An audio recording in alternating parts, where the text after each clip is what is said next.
İnnel hamdalillah nahmeduhu ve nestainuhu ve nestağfiruh ve na'udzu billahi min şururi enfusina ve min seyyiati a'malina. Men yehdihillahu fela mudille lehu ve men yudlil fela hadiye lehu ve eşhedü en la ilahe illallah vahdehu la şerike lehu ve eşhedü enne Muhammeden abduhu ve resuluhu amma ba'd. İlk olarak Allah'ın selamıyla sizi selamlıyorum. Esselamu aleyküm ve rahmetullahi ve berekatuhu. Həmçinin Allah Teala'dan istəyirəm ki, Allah Teala bizim qəlbimizi haqq din üzərində sabit saxlasın və həmçinin bizi bura cəm etdiyi kimi Peyğəmbər s.ə.v-in ətrafına cəm etsin. Və ondan sonra Peyğəmbər s.ə.v-in əzəmətli hədislərindən birini oxuyub və onun haqqında şərh verəsiyik. Yəni bu əzəmətli hədis imanla bağlı hədislərdən biridir. Yəni hədisin mövzusu odur ki, əkməlil müminə imanən əhsənəhum xuluqan. Möminlərin iman cəhətdən ən kamili, əxlaq cəhətdən ən gözəl olanıdır. Yəni, bu hədisin şərhi ilə haqqında danışasıyıq. Əbu Hüreyrədən gələn rəvayətdə Allah Resulü sallallahu aleyhi və səlləm buyurur ki, əkməlil müminə imanən əhsənəhum xuluqan. Yəni, iman gətirənlərin, möminlərin iman cəhətdən ən kamil olanı, əxlaq cəhətdən ən gözəl olanıdır.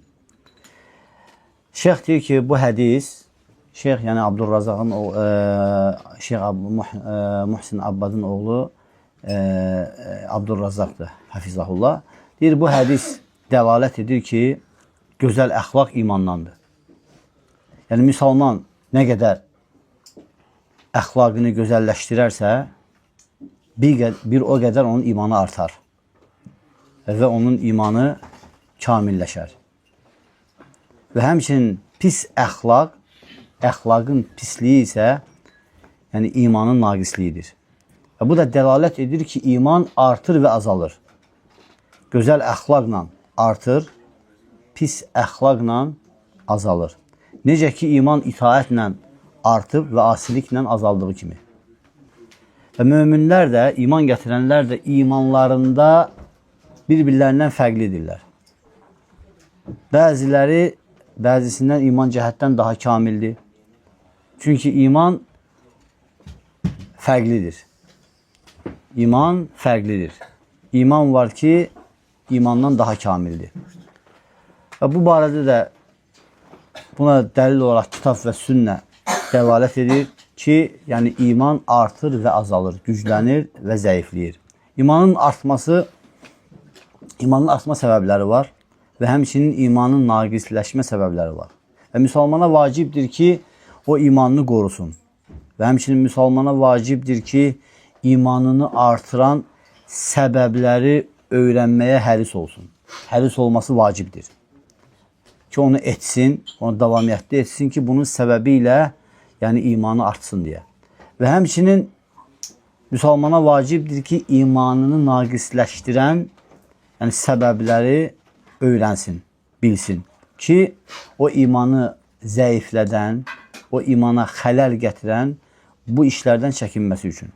Çünki gözəl, yəni üstün əxlaq, yəni imanı artıran və imanı kamilləşdirən şeylərdəndir.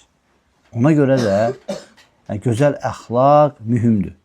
Gözəl əxlaq mühümdür. Necə ki, pis əxlaq imanı naqisləşdirdiyi kimi və imanı zəifləşdirdiyi kimi və eynilikdə də gözəl əxlaq imanı artırır. Həmçinin Abu Dardadan gələn rəvayətdə Peyğəmbər sallallahu aleyhi və səlləm buyurur ki, mə min şeyin əfqalı fil mizan min husnul xuluq. Yəni, tərəzidə gözəl əxlaqdan daha ağır gələn bir şey yoxdur. Hədis səhihdir və Şeyx Albani səhihləşdirib. Və həmçinin Tirmizdə gələn hədisdə Peyğəmbər s.ə.v buyurur ki, mə min şeyin yudəu fil mizan əfqalu min husnul xuluq. Yəni, tərəzidə gözəl əxlaqdan ağır gələn bir şey qoyulmayıb. Həqiqətən Peyğəmbər s.ə.v deyir ki, sahibul husnul xuluq ləyəbluğa bihi dərəcədə sahibi son və salət. Gözəl əxlaq sahibi, gözəl əxlaq səbəbi ilə oruç tutanın və namaz qılanın dərəcəsinə çatır. Baxmayaraq namaz, onun kimi nafilə namazları, nafilə orucları tutmur, amma gözəl əxlaq səbəbi ilə o dərəcələri qazanır. Oruç tutanın, namaz qılanın. Həmçinin bu hədisdə fayda var ki, qiyamət günü əməllərin çəkilməsi üçün qoyulan tərəzinin isbatı var. Çünki qulların əməlləri o tərəzidə çəkiləcək. Və bu da dəlalət eləyir ki, gözəl əxlaqın böyüklüyünə, gözəl əxlaqın böyüklüyünə, savab baxımından, şən baxımından böyüklüyünə dəlalət edir. Və Allah qatında, yəni o gözəl əxlaqa görə verilən savabın böyüklüyünə dəlalət edir. Nəyə görə? Çünki deyir ki, Peyğəmbər sallallahu aleyhi və səlləm, yəni qoyulan tərəzidə ən ağır gələn əməl gözəl əxlaq olacaq. Ən ağır gələn əməl gözəl əxlaq. Əməllər ki, tərəziyə qoyulacaq. Tərəziyə qoyulduğu zaman tərəzidə ən ağır gələn əməl gözəl əxlaq olacaq. Nəyə görə? Çünki o, iman xislətlərinin ən ucası və həmçinin əməllərin ən əfsəlidir. Gözəl əxlaq. Bu haqda Əbu Hüreyrədən gələn rəvayətdə Peyğəmbər s.ə.v buyurur ki, İnnəmə bu'ithlu utimmə salihil əxlaq. Yəni, mən üstün əxlaqları tamamlamaq üçün göndərildim. Hədisi İmam Əhməd rəvayət edib, həmçinin Bəzzar rəvayət edib və hədis Səhih Şeyx Albani rəhməhullah səhihləşdirib. Həmçinin başqa hədislərə gəlir, İnnəmə bu'ithlu utimmə məkərimil əxlaq. Mən, yəni, uca əxlaqları tamamlamaq üçün göndərilmişəm. Allah Teala Peyğəmbər sallallahu aleyhi və səlləmi, yəni insanlara gözəl əxlaqa çağırmaq üçün göndərib. Və həmçinin gözəl əməllərə çağırmaq üçün göndərib və yəni onları pis əxlaqdan çəkindirmək üçün və pis əməllərdən çəkindirmək üçün göndərib. Bu da deyir ki, bu gözəl əxlaq yəni onları iki şeyə çağırır. Söz baxımından, əməl baxımından. Yəni gözəl əxlaq həm sözlə olur, həm əməllə olur. Və eynilikdə də pis əxlaq da həmçinin sözlə də olur, əməllə olur. Gözəl əxlaq, sözlə olan gözəl əxlaq, bu barədə yəni kamil əxlaqa, üstün əxlaqa həvəsləndirən hədislər çoxdur. Həmçinin üstün ədəbə həvəsləndirən hədislər çoxdur.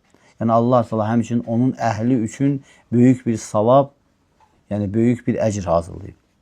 Amma feil baxımından gəldikdə aləmlərə, yəni Peyğəmbər sallallahu aleyhi və səlləm, yəni Allahın ona verdiyi gözəl əxlaq sayəsində səbəbilə aləmlərə Peyğəmbər s.ə.v bir örnək idi, bir nümunə idi. Çünki Allah Teala Peyğəmbər s.ə.v haqqında buyurur ki, وَاِنَّكَ لَعَلَى خُلِقٍ azim. Həqiqətən sən böyük əxlaq sahibisən. Yəni böyük əxlaq sahibisən. Səid ibn Hişam ibn Amirdən gələn rəvayətdə o deyir ki, dedim ki, ey möminlərin anası, Ənbiuni ən xuliqi Rasulullah sallallahu aleyhi və səlləm. Mənə Allah Rasulü sallallahu aleyhi və səlləmin əxlaqı haqqında yəni xəbər ver. Dedi ki, Ələstə təqra'al Qur'an. Sən Qur'an oxuyanlardan deyilsənmi? Dedim ki, əlbəttə. Dedi ki, fəinnə xuluqa nəbiyyilləhi kənəl Qur'an. Allah Peyğəmbərinin əxlaqı Qur'an idi. Allahın Peyğəmbərinin əxlaqı Qur'an idi. Deyir ki, fəhimtə ən əqum. Başa düşdüm. Başa düşdüm ki, durmaq lazım və heç kimdən bu haqda soruşmamaq lazım. Hətta ölənə qədər və belə də etdim deyir. Çünki Peyğəmbər s.ə.v əxlaq Quran idi. Quranı oxusan, sən orada Peyğəmbər s.ə.v əxlaqını görəcəksin. Deməli, üstün əxlaq, yəni üstün əxlaq insanın dünyada və axirətdə xoşbəxtliyi üçün bir səbəbdir. Xoşbəxtliyinin ünvanıdır. Necə ki, Peyğəmbər sallallahu aleyhi və səlləm deyir ki, وَالدِّينُ كُلُّهُ خُلُقٌ. Dinin hamısı əxlaq. Sən deyir ki, yəni əxlaqı artırsan, dini artırmış sayılırsan. Əxlaqı artırsan, dini artırsan. وَالدِّينُ كُلُّهُ əxlaq. Din hamısı əxlaqdır. Əgər sən sünnəyə tətbiq eləsən, sünnəni yaşasan, hamısı əxlaqdır. Yerdən əziyyət verən şeyi götürmək əxlaqdır. Çünki dindir. Nəyi ki tətbiq eləsən, o özü əxlaqdır. Nə ki sünnə nə ki sünnə var, nə ki Quranla sünnədə nə gəlib, onlara əməl etsən hamısı nədir? Hamısı əxlaqdır. Hamısı. Əbu Hüreyrədən gələn rəvayətdə Allah Resulü sallallahu aleyhi və səlləmdən soruşulur ki, insanların cənnətə ən çox daxil olanları kimlər olacaq? Ən çox kimlər cənnətə girəcək? Peyğəmbər sallallahu aleyhi və səlləm buyurur ki, təqvallah və husnul xuluq. Allahdan qorxu və gözəl əxlaqı olanlar. Peyğəmbər sallallahu aleyhi və səlləm burada cənnətə girməyin səbəblərini dedi və həmçinin təqva ilə gözəl əxlaqı dedi. Və gözəl əxlaqı Allah Taala'nın bütün ümmətə etdiyi ən əzəmətli tövsiyəsi ilə yanaşı gətirdi. O da Allahdan qorxmaq. Gözəl əxlaqı Allah Taala'nın əvvəlkilərdən axırıncılara qədər etdiyi ən əzəmətli tövsiyədir. Allahdan qorxmaq. Onu nə ilə yanaşı gətirdi? Onu gözəl əxlaqla yanaşı gətirdi. Təqvallah və husnul xuluq. Allahdan qorxmaq və gözəl əxlaq. Bunun sayəsində, bunun səbəbində ən çox insanların cənnətə girmə səbəbi olacaq. İbn Qayyim rahimehullah dedi ki, Peyğəmbər sallallahu aleyhi və səlləm burada Allahdan qorxmaqla gözəl əxlaqın arasını cəm etdi. Çünki Allahdan qorxmaq qulla Rəbbi arasını islah eləyir. Allahdan qorxmaq qulla Rəbbi arasını islah eləyir. Gözəl əxlaq isə qulla qul arasını islah eləyir. Qulla qul arasını islah eləyir. Ona görə Allahdan qorxmaq sənə Allahın sevgisini vacib edir. Gözəl əxlaq isə yəd ilə məhəbbəti. Yəni onu sevməyə çağırır. Yəni sən gözəl əxlaqlısansa, o gözəl əxlaqına görə sən seviləcəksən. Aydın oldu? Və ona görə də yəni Allahdan qorxmaq da Allahı sevməyə ona vacib edir. Cəbir radiyallahu anh ki, Allah Resulü sallallahu aleyhi və səlləm buyurdu ki, İnnə min uhibbukum ileyyə və aqrabukum minni məclisən yevməl qiyaməti uhəsinəkum əxlaqan. Peyğəmbər sallallahu aleyhi və səlləm Cəbir radiyallahu anh sahabədən rəvayət etdiyi hədislər buyurur ki, sizin mənə ən sevimliniz, mənə məclis baxımından qiyamət günü ən yaxın olanınız, əxlaq cəhətdən ən gözəl olanınızdır. Təsəvvür elə. Yəni, Peyğəmbər s.ə.və ən sevimli və məclis baxımından qiyamət günü Peyğəmbər s.ə.və ən yaxın olan, məclis baxımından, yəni oturan baxımından, Peyğəmbər s.ə.və ən yaxın oturan, gözəl əxlaqı olan olacaq. Peyğəmbər s.ə.və ən yaxın olan, ən yaxın oturan.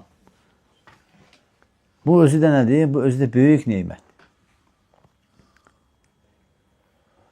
Hədis səhih və Şeyx Albani rahimehullah hədis səhihləşdirib. Ona görə insan deyir ki, əxlaqını nə qədər güzəlləşdirərsə, bir o qədər Allah Resulü sallallahu aleyhi və səlləmə qiyamət günü məclis baxımından, oturan baxımından daha yaxın olar başqalarından. Amma nə qədər deyir, insanın əxlaqı pis olarsa, bir o qədər o Peyğəmbər sallallahu aleyhi və səlləmdən uzaq oturanlardan olar. Və sonra şeyx gətirir ki, gözəl əxlaq, üstün əxlaq 4 rukun üzərində dayanır. Gözəl əxlaq 4 rukun üzərində dayanır. Kim Allahın izni ilə bunu qoruyarsa, deyir ki, o əxlaq əhlindən olar. Və kim də bunları zay eləyərsə, və yaxud bunlardan birini zay eləyərsə, yəni onun deyir ki, bu ərkanları zay etdiyinə görə, yəni zay etdiyi miqdarına görə onun əxlaqı da zaylaşar. Əxlaqı da körlanar. Artıq deyir ki, bu rukunları, yəni 4 dənə hədisi cəm eləməklə, bu rukunlar 4 dənə hədisdə cəm olub. Və şeyx deyir ki, hər bir hədis əxlaqın bir rukuna dəlalət edir. Hər bir hədis o əxlaqın bir rukununa dəlalət edir. Şeyx nə deyir? Əxlaq 4 dənə rukun üzərində dayanır. Hər hədis də bir əxlaqa dəlalət edir. Necə ki, bunu Hafiz ibn Rəcəb rahiməhullah Cəmi' Ulum vəl Hikəm kitabında bunu nəql edir. Kimdən? Əbi Muhammed ibn Əbi Zeyd Qiraniyyədən. İmam-ül Maliki fi zəməni. Öz zamanında yəni Maliki imamlarından idi. O deyir, yəni əxlaqın ədəbləri cəm olunduğu yer 4 dənə hədisdir. Hədislərdən birincisi, Peyğəmbər s.ə.v deyir ki, Mən kənə yu'minu billah vəl yevmil əxir fəlyəqul xeyran əvl yasmud.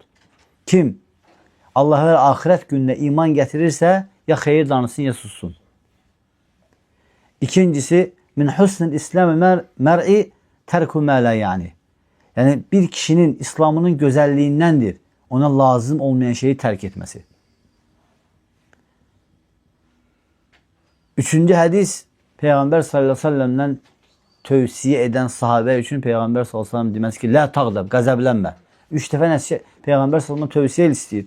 Peyğəmbər sallallahu üçündə deyir ki, la tağdab, la tağdab, la tağdab. Qəzəblənmə, qəzəblənmə, qəzəblənmə. Dördüncüsü o hədisdir ki, el-mu'minu yuhibbu li axi ma yuhibbu li nefsihi. Özü üçün istəyəni qardaşı üçün istəyən mömin.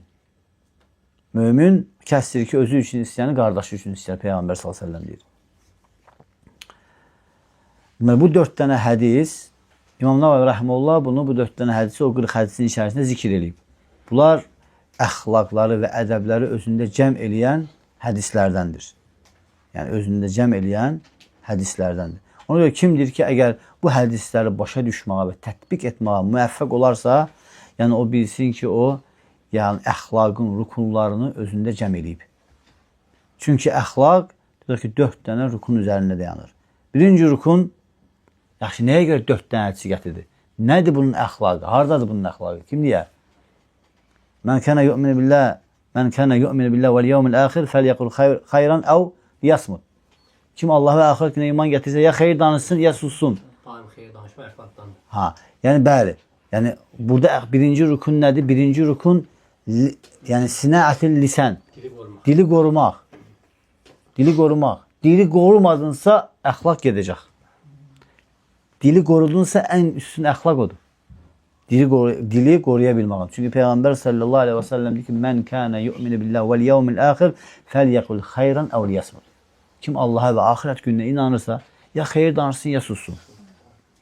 Əgər kim dilini qorumazsa, o dil əxlaq əhlindən sayılmaz. Əxlaq əhlindən olmayacaq. O zaman belə olduğu zaman ortaya nə çıxır? Deyir, əxlaqın dayandığı ən böyük əsaslardan da bir nədir? Dilin qorunması. Bu hədis. Bu hədis də dilin qorunmasına işarə edir. Çünki dilin qorunması nə deməkdir? Yəni, o dili danışmaqdan, yəni, o ki, danışmaq ki, orada fayda yoxdur. O danışmaq ki, orada fayda yoxdur. O danışmaqdan dili dapt eləmək, saxlamaq, onu qorumaq. Çünki Peyğəmbər sallallahu aleyhi və səlləm deyir ki, fəlyəqul xayran əv liyasmut. Kim Allaha və axirət günə inanırsa, ya xeyir danışsın, ya sussun. Deməli, bu hədis həmçinin nə fayda verir sənə? Fayda verir ki, deməli, insan danışmamışdan öncə danışığını fikirləşməlidir. Danışmamışdan öncə danışığını fikirləşməlidir. Çünki danışmaq, yəni danışmamışdan öncə sənindir. Fikirləşə bilirsən. Danışandan sonra düz danışsın, səhv danışsın. Ondan sonra sənin deyil. O danışığına görə təriflənə də bilərsən, o danışığa görə qınanma da bilərsən. Ona görə sən fikirləş. Elə bir söz dinlən ki, qınanılmayasın. Elə bir söz dinlən ki, şəriətə, Allah və Rasulunun gətirdiyi, qoyduğu şəriətə müxalif olmayasan. Aydın oldu? Və buna görə də deyir ki, müsəlmanın gözəlliyindəndir ki, danışmamışdan öncə danışığına fikir versin, fikirləşsin. Fikirləşdiği zaman görəcəkdir ki, o 3 haldan qırağa çıxmır. Fikirləşdiği zaman görəcək ki, o 3 haldan qırağa çıxmır. Ya fikirləşdiği zaman ona bu fikirləşməsi bəyan edəcəkdir ki, yəni o danışdığı şey açıq, aydın xeyirdir. Əgər görürsə ki, belədir, danışsın, burada problem yoxdur. Bu birinci hal. İkinci hal, fikirləşdiği zaman görəcəkdir ki, ona bu fikirləşməsi bəyan edəcəkdir ki, bunun danışdığı ilə açıq, aydın şərdir. Qeybətdir, yalandır, məsxərəyə qoymaqdır, xəbər gəzdirməkdir və bu kimi şeylər. Açıq, aydın şər. Və bu zaman nəfsinə mane olacaq, qadağan eləyəcək və dilini qoruyacaq. Bu da onun fikirləşməsinə bir fayda olacaq. Bu əməli etməməsinə. Üçüncü, odur ki, şübhə içərisindədir. Bilmir, danışdığı, fikirləşdiği zaman bu şey ona bilməyəcək. Ya, bilmir, bu xeyirdir, yoxsa şərdir. Bu var, fikirləşməyib danışır, ya şər danışır. Bir də var, fikirləşəndə yəni, tərəddüd edir, şərdir, yoxsa xeyirdir. Bu halda deyir, gənə nəfsini qadağan eləyəcək, özünə danışmayacaq. Danışmaqdan, çünki Peyğəmbər sallallahu aleyhi və səlləm deyir ki, فَمَنِ اتَّبَغَ şübhət istəbir ali dinihi və irdihi. Yəni kim şübhələrə düşməkdən özünü qoruyarsa, dinini və irzini qorumuş olar. Həmçinin Peyğəmbər sallallahu başqa hədisdə deyir ki, "Də'mə yuribike ilə mən la yuribik." Sən sənə yəni şübhə verməyən şeyi götür. Şübhə verən şeyi tərk elə, şübhə verməyən, şübhə olmayanı götür. Bu hədisi əsasən nə edəcək? Demək, şübhədirsə dayanacaq, danışmayacaq. Çünki məsələdə şübhə var. Bilmirsən. Peyğəmbər sallallahu əleyhi və səlləm dedi ki, "Fəmmən ittəbə şübhət." Kim şübhələrdən qorxarsa, dinini və irzini qorumuş sayılar. Şübhələrdən qorxarsa. Yəni şübhə deyə çəkinəcəksən və dinini qoruyacaqsan. Və bu səbəbdən də sən qorunacaqsan. Ona görə fikirləşmək, bu hədis sənə fikirləşməyi vadar edir. Bu da deyir ki, yəni əxlaq babında yəni lazım olan əsas bir mövzudur ki, insanın dilini qoruması, insanın danışığını qoruması və yaxud da ki, yalnız xeyir danışması. Çünki Allah Teala Quran-ı Kərimdə buyurur ki, "Ya eyyuhellezine amenu taqullah və qulu qawlan sadida." Ey iman gətirən kəslər, Allahdan qorxun və doğru söz söyləyin. Yəni qawlan sadidən doğru söz. Faydasız söz də hətta yox. Doğru söz söyləyin. Həmçinin hədisdə Peyğəmbər sallallahu əleyhi və səlləm deyir ki, "Təkilətkə ummuka ya Muad və hal yakubbun-nas fin-nar ala vujuhim illə yəni hasaidu alsinatihim." Yəni Peyğəmbər sallallahu əleyhi və səlləm Muaz radiyallahu anh deyir ki, Peyğəmbər sallallahu əleyhi və səlləm dilinizi qoruyun. Çünki dilinizə görə qiyamət günü sorulacaqsınız. Yəni onda Muaz deyir ki, Peyğəmbər sallallahu əleyhi və səlləm radiyallahu anhu, yəni insanlar hər danışdıqlarına görə qınanılacaqlarmı, onlara əzab veriləcəkmi? Peyğəmbər sallallahu əleyhi və səlləm deyir ki, ey Muaz, anan səni itirsin. Yəni insanların üzü üstə sürüklənərək cəhənnəmə atılmasına səbəb dilləri ilə biçdiklərinə görə deyilmi? Hasil, yəni hədisdən hasil olan odur ki, yəni deməli əxlaqın əsasları var, rukunları var. Yəni hansı ki əxlaq o əsaslar, o rukunlar üzərində dayanır. Onlardan da biri dili qorumaqdır. Və kim dilini qorumazsa, ədəb əhlindən, əxlaq əhlindən sayılmaz. İkinci rukun, əxlaqın rukunlarından olan ikinci rukun, yəni ona lazım olmayan şeyi, fayda verməyən şey, lazım olmayan şeydən uzaq durması. Çünki Peyğəmbər sallallahu əleyhi və səlləm buyurur ki, "Min husnil islamil mər'i tərkuhu mə la ya'ni." Bir kişinin İslamının gözəlliyindəndir ki, ona lazım olmayan şeyi tərk etməsi. Əgər bu şey sənin üçün lazım, həm dünya üçün, həm axirət üçün lazımsız bir şeysə, onu tərk elə. Bu insanın İslamının gözəlliyindəndir. İslamının gözəlliyindən də əxlaqdır. Deməli, faydasız, insan fayda verməyən şeylərdən, yəni əgər insan bu şeylərlə məşğul olarsa, faydasız şeylərlə, onda deyir ki, o ədəbini, əxlaqını qoruya bilməyəcəkdir. Lazım olmayan şeylərə girişdiyinə görə. Həmçinin şeyx burada gətirir ki, fayda olaraq hədisdə keçir ki, tərku mələ yəni. Ona lazım olmayan şeyi tərk etməsi. Bu lazım olmayan şeyi tərk etməsi şəriətin qaydası ilə olmalıdır. Nəfsin, yəni qaydası ilə, nəfsin, yəni dabtı ilə yox, yəni şəriətin qaydası ilə olmalıdır. Yəni çünki bu elə bir işdir ki, bəzən insan bundan qəflətə düşə bilər.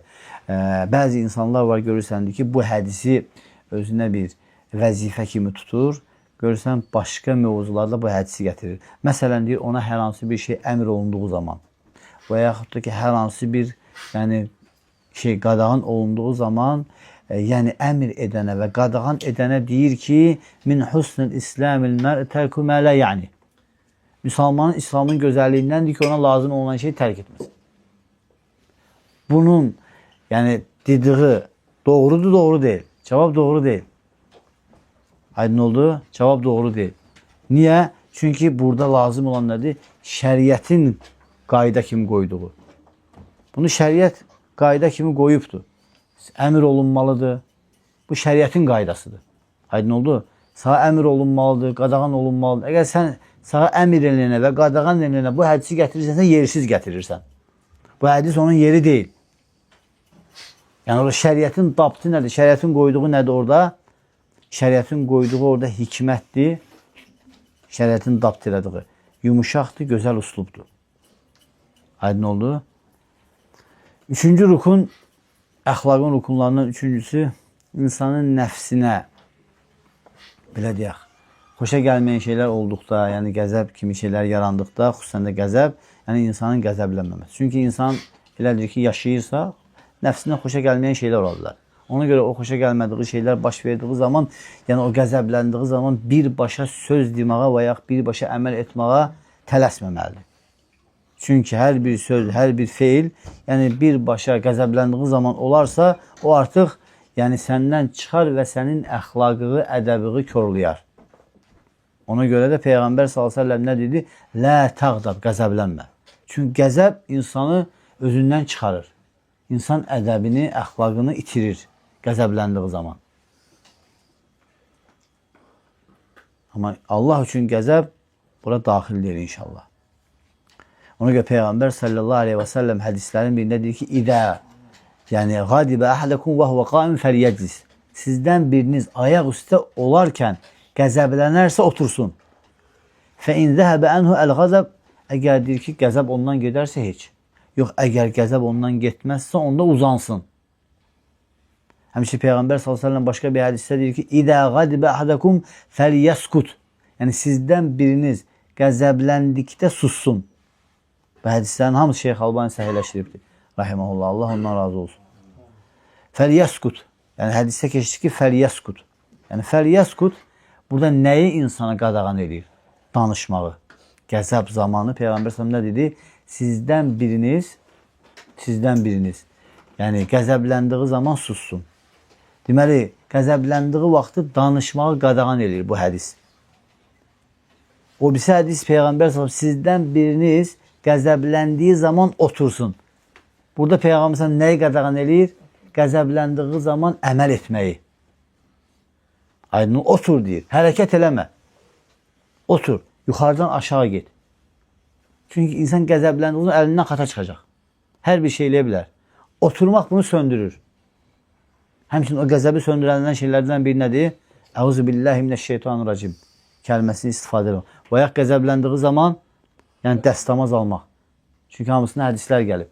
Peyğəmbər sallallahu aleyhi ve sellem bir gün iki sahabənin mübahisə etdiyini, biri-birini söylədiyini görəndə deyir ki, mən elə bir kəlmə bilirəm ki, o qəzəblənən onu deyərsə, onun hirsi soyuyar. Və sahabələrdən biri bunu eşidərkən, geri Peyğəmbər sallallahu bu hadisənin xəbər, o sahabəyə, əsəbləşən sahabəyə xəbər verir ki, ona daha doğrusu deyir ki, Əuzu billahi minəşşeytanirracim. Yanında onu bu kəlmə ilə xatırladı. O deyir ki, mən şeytanam, sən məndən Allaha sığınırsan. Yəni, doğru qəbul eləyə bilmir. Çünki əsəbləşibdir. Doğru qəbul eləyə bilmir. Ona görə Peyğəmbər sallallahu aleyhi və səlləm deyir ki, insan otur. Bir rəvayətdə deyir ki, qəzəbləndinsə sus. O birisi rəvayətdə deyir ki, qəzəbləndinsə otur. Yəni, sus səni feildən, sus səni artıq şey danışmaqdan qoruyur. Və həmçinin, yəni oturmaqsa səni artıq əməl etməkdən qoruyur. Ona görə şeyh deyir ki, bu iki şey həm danışmaqda və həmçinin əməl etməkdə qəzəbləndiyi zaman deyir ki, müsəlmandan tələb olunan bir şeydir. Yəni, müsəlmandan tələb olunur ki, o bunun səbəbi ilə yəni, özünü qorusun deyə. Dördüncü, əxlaqın rukunlarından dördüncüsü buna dair olar. Yəni, nədir o? Yəni, ədəbin və əxlaqın rukunlarından olan köksün salamat qalması. Köksün salamat olması. Çünki Peyğəmbər s.ə.v deyir ki, Lə yu'min əhədəkum həttə yuhibbə ləğə mə yuhibbu li nəfsi. Yəni, sizdən biriniz özü üçün istəyəni qardaşı üçün istəməzsə, iman gətirilmiş sayılmaz. Düzdür, burada kamil imandan gedir söhbət. Kamil iman gətirilmiş sayılmaz. Lakin bu da vacib. Vacib, bunun əksi məfhumudur ki, vacibdir ki, sən burada əgər imanın kamilliyi itirsə, deməli, sənə vacib olur ki, özünə istəyəni qardaşın üçün də istəyəsən. Sənə vacib olur ki, özünə istəyəni qardaşın üçün də istəyəsən. Aydın oldu? Buradan əks məfhum o çıxır. Yəni, bu hədis də deməli, əxlaq babının özəklərindən sayılan bir hədisdir ki, bir insanın köksünün salamat olması. Yəni, orada əyriliyin olmaması, yəni kin, küdrət, əyrilik, nifrət, bu kimi şeylər. Çünki bunlar hamısı qəlb xəstəliklərindən sayılır. Ona görə də, yəni o tabinlər, yəni özlərindən imanda üstün olanlara, imanda özlərindən keçənlərə nə dedilər? وَلَا تَجْعَلْ فِي قُلُوبِنَا غِلَّذ۪ينَ Yəni, غِلَّنْ لِلَّذ۪ينَ آمَنُوا Yəni, ey Rəbbimiz, bizim qəlbimizdə iman gətirənlərə qarşı kin, küdrət qoyma. Bizim qəlblərimizdə iman gətirənlərə qarşı bizdən əvvəl iman gətirənlərə kin, küdrət qoyma. Çünki insan daimi istəməlidir. Çünki qəlb nədir? Qəlb yəni çevrilən ət parçasıdır. Ona görə qəlb adlandırılır, çevrilir. Peyğəmbər sallallahu aleyhi və səlləm ona görə Allahdan istəyirdi. Allahümmə inni əsəlikə qəlbən səlimən. Allahım, mən səndən salamat qəlb istəyirəm. Həmçinin, ya müqallibəl qulub, səbbit qəlbi alə dinik. Ey qəlbləri çöndürən, qəlbimi sənin dində sabit saxla. Allahümmə musarrifəl qulub, sərrif qulubuna alə taat. Allahım, sən qəlbləri çöndürənsən, qəlbimi sənin dinində, yəni sənin dinində sabit saxla. Qəlbimi sənin dininə yönəlt. Həmçinin, Allahümmə musabbitul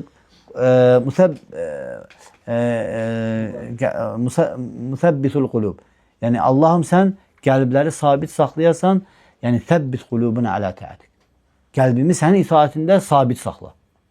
Qəlbimi sənin itaatində sabit. Çünki mühümdür. Mühümdür. Həmçinin sabitlik barəsində Allah Teala Qur'an-ı Kərimdə "Va'tasimu bihabli cemi'an və la təfərrəqu." Allahın ipindən yapışın hamınızla, Allahın ipindən bütünlüklə Allahın ipindən yapışın, yəni sabit qalın. Və la təfərrəqu, ayrılmayın. Ona görə də Peyğəmbər sallallahu aleyhi və səlləm nə dedi? Yəni səhvləri düz tutun, sıx tutun, çiyinlər çiyinlərə, topuqlar topuqlara. Həmçinin hədisi deyəndə Peyğəmbər sallallahu aleyhi və səlləm, yəni ki orada, yəni hədisi deyəndə, yəni ki, yəni səhvləri düz tutun və sıx tutun deyəndə, yəni Nu'man Bəşirdi biz topuqlarımızı bir-birimizə birləşdirərdik. Çiyinlərimizi bir-birimizə tutardıq. Yəni hətta Peyğəmbər sallallahu əleyhi və səlləm deyir ki, yəni səhvləri düz tutun, sıx tutun. Çünki səhvlərin ayrılması qəlblərin ayrılmasıdır. Deməli, yəni qəlblər ayrıdır ki, səhvlər də ayrıdır. Səhvlər ayrı olarsa, ayrı durarsa, onun qəlbə də təsiri var. Zahiri əməlin qəlbə də təsiri var. Çünki Peyğəmbər sallallahu əleyhi və səlləm ya siz səhvlərinizi düz tutacaqsınız, ya da Allah Teala sizin qəlblərinizi ayıracaq. Ya da Allah Teala sizin qəlblərinizi ayıracaq. Ona görə də yəni qəlbin sabit qalması, yəni insana əsas fayda verən şey budur. Əsas fayda verən şey budur. Yəni necə ki Allah Teala Qur'an-ı Kərimdə buyurur ki: "Yevme la yenfa'u malun ve la banun illa men atallah bi qalbin salim." O gün deyil, nə oğul, uşaq, nə var dövlət fayda verməyəcək salamat qəlbdən gələndən başqa. Salamat qəlbdən gələndən başqa. O gün insana fayda verən şey salamat qəlb. Salamat qəlbdə yəni köks salamat olmalıdır. Allahdan istəməlisən. Allah Resulü sallallahu aleyhi ve sellem az öncə zikr etdiyiniz hədisləri Ayşə radiyallahu anh deyir ki, Allah Resulü sallallahu aleyhi ve sellem bunları daim eylərdi. Ya muqallibəl qulub, səbbit qalbi ələdin. Ey qəlbləri çöndürən, sən mənim qəlbimi sənin dinində sabit saxla. Yəni bir insan mümkün deyil ki, Allahdan sabitçiliyi istəsin, Allah onu azdırsın. Mümkün deyil. Bir insanın azmasına səbəb özünün qəlbidir. Fələmmə zəğu əzəğallahu qulubəhum. Onlar ki, azmağa meyl etdilər, Allah onların qəlblərini azdırdı. Sən mümkün deyil, azmağı istəməyəsən, Allah səni azdırsın. Bu mümkün deyil. Köksün deyil, salamat olunması, salamatlığı nədir? Artıq deyir ki, əxlaq üzərində durduğu ən böyük kənizdir, ən böyük xəzinədir. Və həmçinin əksi də belədir. Əksi də belədir. Köks körlanarsa, bütün bədən üzvləri də körlanar. Yəni bir insanın qəlb körlandığı halda gözəl əxlaq sahibi olması mümkün deyil. Yəni çünki yəni insanın əxlaqı daxilindən gəlir. İnsanın əxlaqı daxilindən gəlir. Əgər daxil, yəni daxil körlanıbsa, qəlb körlanıbsa, zahirə də onun təsiri olacaqdır. Zahirə də onun təsiri olacaq. Həmçinin yəni zahir də qəlbə təsiri var. Ona görə Peyğəmbər sallallahu aleyhi və səlləm buyurur ki: "Ələ və innə fil cəsədə mudğatan izə salahal salahal cəsədə kullu və izə fəsədət fəsədə cəsədə kullu. Ələ və hiyəl qalb." Bədəndə bir ət parçası, əgər o körlanarsa, bütün bədən üzvləri körlanar. Əgər o salamat qalarsa, bütün bədən üzvləri yəni salamat qalar. Yəni bilin və agah olun, o da nədir? Qəlbdir. Əgər o salamat qalarsa, bədən üzvləri salamat qalar. Körlanarsa, bədən üzvləri körlanar. Ona görə şeyx gətirir ki, yəni bir kişinin deyir ki, əgər qəlbi salamat olarsa, Yəni və onun deyir ki, əzaları da salamat olar. Yox, əgər bir kişinin qəlbi körlanarsa, o zaman deyir ki, onun yəni əzaları da yəni körlanar. Subhaneke Allahumma və bihamdik. Əşhədu en la ilahe illallah. Nəstəğfiruke və etûbü ileyk. Allahdan istəyirəm